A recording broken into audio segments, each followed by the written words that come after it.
In this video, I want to talk about 5 things that I wish I would have done maybe a little bit different when I ran for office. So if you're watching this, perhaps you're running for office, you know somebody that's running for office, or maybe you're working on a campaign. Some of these things I'm going to talk in detail, and we're going to go through each of them and why I feel the way I do. All right, before we jump into that, let's talk about why I'm even making this video. Back in 2023, I was asked to run for state rep for my area here in New Hampshire. And I was very green, I guess you could say. I had no idea, but I've always kind of had this like inside thought that I wanted to run for office for something after I got out of the military. And this was my opportunity. So in 2023, I was asked, and then I started running. I started meeting people. I started going to events. I started shaking hands. Anything that I could do to get plugged in to figure out how I could win a seat in the New Hampshire State House. And I did it. I jumped in. I made a lot of mistakes. And you will too. If you're running, if you're even thinking about running, before we get into these, I just want to say it is a very hard thing to do because they don't pay you. You're only getting mileage. You're working very long days up at the Capitol. Like there's so much commitment to basically legislating for free here in New Hampshire that most people simply won't do it. Like you either have to be wealthy, retired, or, you know, somebody else is taking care of you so you can do this job. It is a very tough thing. Not only that, but your family's also going to feel that, because if it's anything like me, I was out there knocking on doors all weekend. My family would be in school and work all week, and all they wanted to do was hang out with me on the weekend. And I did. We did that. But I'm saying that there's hours that you don't count that you're going to be doing other things, whether it's hanging out with, you know, your colleagues, knocking on doors. Maybe you're researching some stuff. Maybe you're working on your, I don't know, your signs. There's so many different things that goes into running for a seat. And I also want to say, this video is not specific to Republican, Independent, Democrat. It's not really focused on one type of race. So if you're running for the executive council, maybe you're running for governor or some other office, even on school board, these are still things that could apply to what you're about to do. So without further ado, let's jump right into the list. And as number 1, I think if I had to do this again, I would 100% start a YouTube channel. And I want to explain this. My community is mostly on Facebook, YouTube, and Reddit. And on Reddit, you can comment on things and everything, and people will see like, oh my God, look who it is talking, you know, in the subreddit. But at the end of the day, if you're not fighting with somebody on Facebook in your local Facebook group community or whatever, then the only other choice you have is trying to get into somebody's living room. And that can be done through a YouTube channel. Now, obviously, I know that you could do this on Instagram and other things, right? So tailor this message to whatever your community uses the most, right?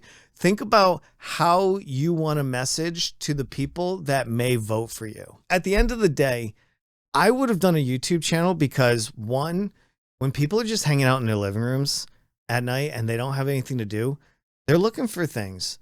And your video being localized to whatever race you're running could be what they're watching tonight, right? Whether you could be on a podcast, you could be doing videos like this, you could just be going live, you could do shorts. There's so many opportunities on a YouTube channel. And with YouTube basically getting like 2 billion views like every single day or month, whatever that is, it's a lot of eyes. And for my race, I needed about 3,500 people to vote for me in order to win for my seat, I believe, something like that. Anyway, those people could have been connected with over on YouTube. Now you know like how to get your message out by making videos on YouTube. What else? I kind of wish I had an opportunity to like work with people to solidify my standings on issues, right? Anything from abortion, trans, fiscal policy, the school board, taxes.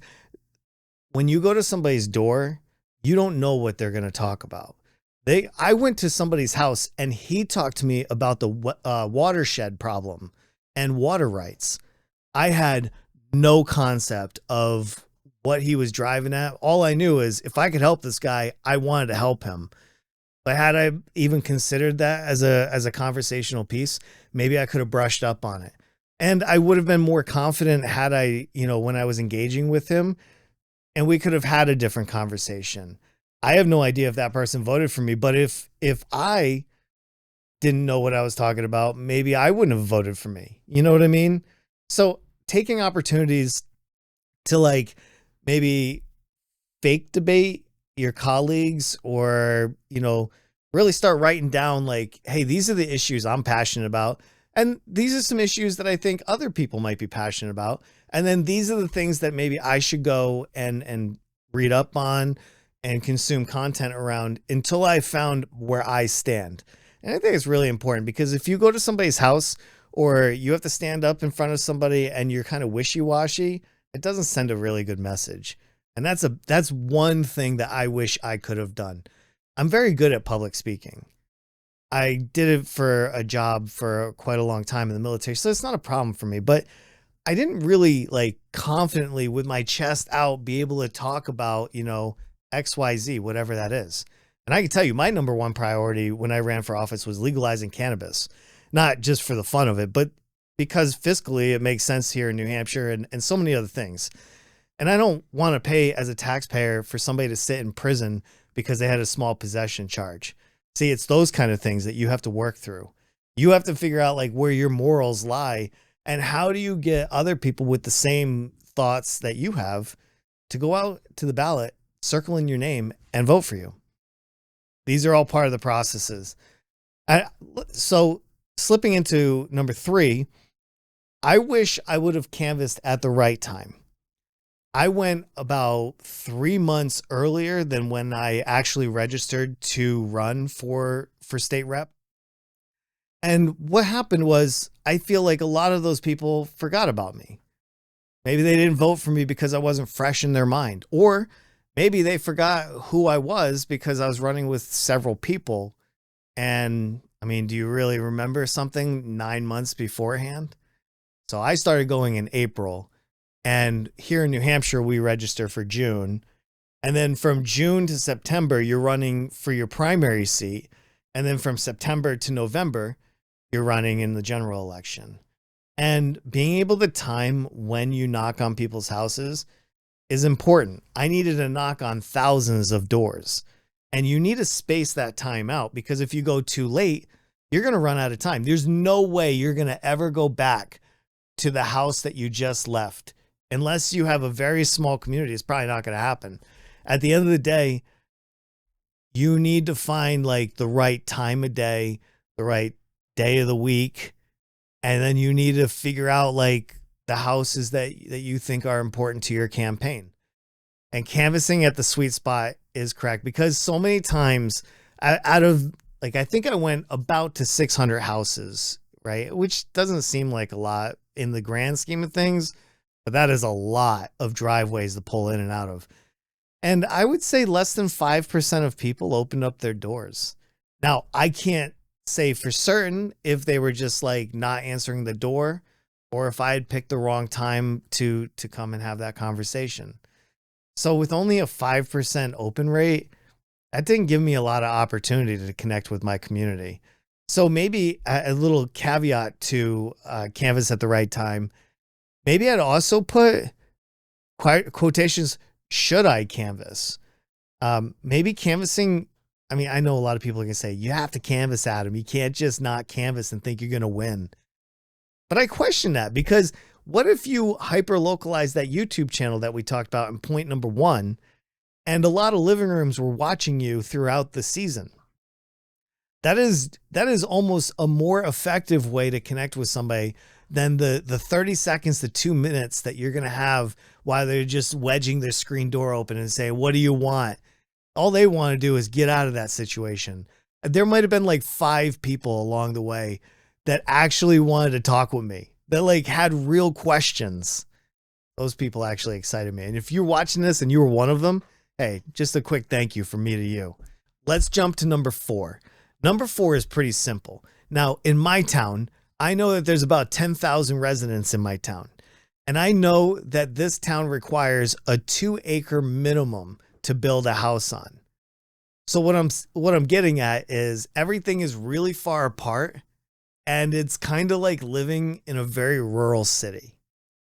So those opportunities to go to a festival and given an opportunity to talk and get your platform out there, very few. Like, there's just not a lot of opportunities to meet in my town at large. There's like 2 or 3 events a year that you can really go to. And then you think people want to shake your hand and be like super excited that you're running for office. Most people don't care that you're running for office. And if they do, they're just hyper political anyway. So I do wish that I could have found maybe more opportunities. And those opportunities could be like showing up at your local school board meetings, at your deliberative sessions, basically any town meetings that you can get like a seat in and shake hands and just, because you don't always have to say, hey, I'm Adam Mall and I'm running for office, blah, blah, blah, blah. You just say, hey, I'm Adam. It's nice to meet you. Yeah, I live over there. And, maybe I'll see you around.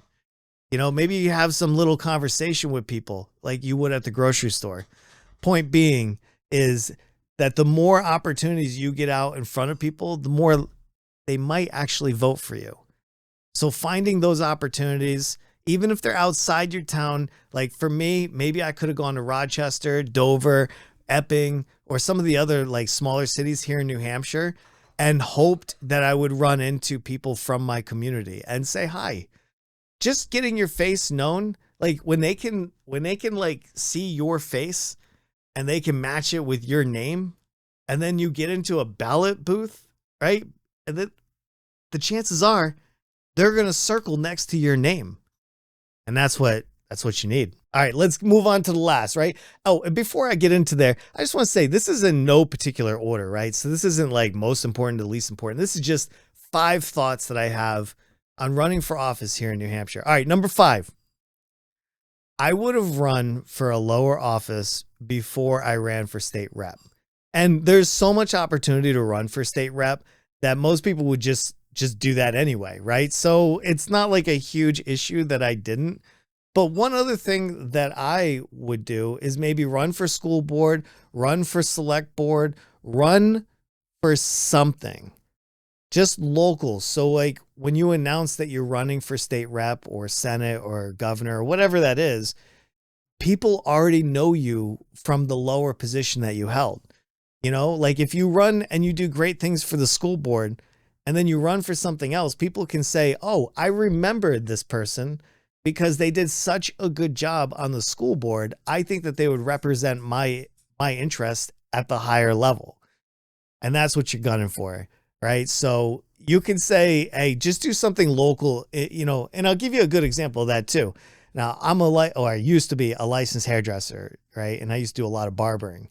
If I had the opportunity to be like my town's barber, so many people would shake hands with me, come and see me and just know me from being out in the public. So if you have a job like that, you might be able to skip like running for lower office. But before we get too excited about skipping those, I want to say you might not think that you want to be a politician, and you might not think that that future is yours. And a good way to test that out is by running for a lower office. So that way, if it doesn't work out, it wasn't such a high profile failure. I guess you could say that one might be a little cynical, but my point is dip your toe in first before you go in for a full cannonball. You don't know how deep it is. All right, that's my top 5. Now, if you made it this far, I just want to say thank you for listening to me. I appreciate that. This is also a new channel. And if you want more content politically, New Hampshire politics, stuff like that, like, subscribe. All right, I also just want to leave you with this one thought. If you're on the fence about running this year for any kind of office, whether it's local, state, or even federal, it's okay to take a term off and just get ready for the next one, right? You don't have to run now. Somebody else will run, hopefully. But if you really feel committed and you're ready to run and you're ready to register, or you already have, or maybe you're petitioning and getting signatures, I want to wish you well. It doesn't matter what side you're on. All right. I know that this is kind of a left-wing channel, but honestly, I just want to vote for good people to represent me. I don't want to vote for people that are going to ruin the community, that aren't going to focus on making people's lives better. So, I mean, unless you're just running to be a contrarian, I hope that you're going to do good things for your community. I think running is an honor. Your community voting for you and sending you to office should be kind of a big deal to you. I hope you're excited for your journey. I know for my run, it was so good to go knocking on people's doors, shaking hands, hearing positive things from people. Win or lose, go out there and give it your best shot. I'll have more videos on running for office and thoughts about my run as well. So I hope to see you in the next one.